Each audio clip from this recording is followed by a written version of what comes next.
ഇന്ന് ഞാനിവിടെ കാണിക്കുന്നത് വാട്ടർമെലൺ മിൽക്ക് ഷേക്ക് ഉണ്ടാക്കുന്ന വിധമാണ്. അതിനായി ഞാനിവിടെ എടുത്തു വെച്ചിരിക്കുന്നത് 3 ഇൻഗ്രീഡിയൻസ് ആണ്. അതിൽ ഞാൻ ആദ്യം എടുത്തു വെച്ചിരിക്കുന്നത് പാലാണ്. ഇത് ഫ്രീസറിൽ വെച്ച് കട്ടയാക്കി എടുത്തിരിക്കുന്നതാണ്. ഇത് ഏകദേശം 1 കപ്പോളം വരുന്ന പാലുണ്ട്. പിന്നെ എടുത്തു വെച്ചിരിക്കുന്നത് പഞ്ചസാരയാണ്. പഞ്ചസാര 3 ടേബിൾ സ്പൂണുകളാണ് ഞാൻ എടുത്തു വെച്ചിരിക്കുന്നത്. മധുരത്തിനനുസരിച്ച് ഇതിൻ്റെ അളവ് കൂട്ടാവുന്നതാണ്. പിന്നെ എടുത്തു വെച്ചിരിക്കുന്നത് തണ്ണിമത്തനാണ്. തണ്ണിമത്തൻ ഞാൻ ചെറിയ പീസുകളായി കുരു കളഞ്ഞാണ് എടുത്തു വെച്ചിരിക്കുന്നത്. ഇനി നമുക്ക് ഈ വാട്ടർമെലൺ മിൽക്ക് ഷേക്ക് ഉണ്ടാക്കുന്നത് എങ്ങനെയാണെന്ന് നോക്കാം. വാട്ടർമെലൺ മിൽക്ക് ഷേക്ക് ഉണ്ടാക്കാനായി നമ്മൾ ഈ 3 ഇൻഗ്രീഡിയൻസും കൂടി ഒരു ബ്ലെൻഡറിൽ വെച്ച് അടിച്ചെടുക്കണം. അപ്പോൾ ഞാനിവിടെ ഒരു ബ്ലെൻഡർ എടുത്തു വെച്ചു. നമുക്കിതിനെ ആദ്യം നമ്മൾ ചെറുതാക്കി നുറുക്കി വെച്ച തണ്ണിമത്തൻ ഇട്ട് കൊടുക്കാം, പഞ്ചസാര ഇട്ട് കൊടുക്കാം,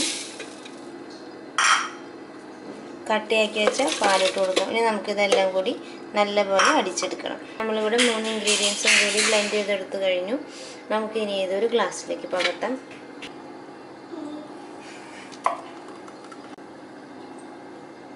ഇപ്പോൾ നമ്മളുടെ വാട്ടർമെലൺ മിൽക്ക് ഷേക്ക് തയ്യാറാക്കി കഴിഞ്ഞു. ഇതുപോലെയാണ് വാട്ടർമെലൺ മിൽക്ക് ഷേക്ക് തയ്യാറാക്കി എടുക്കുന്നത്.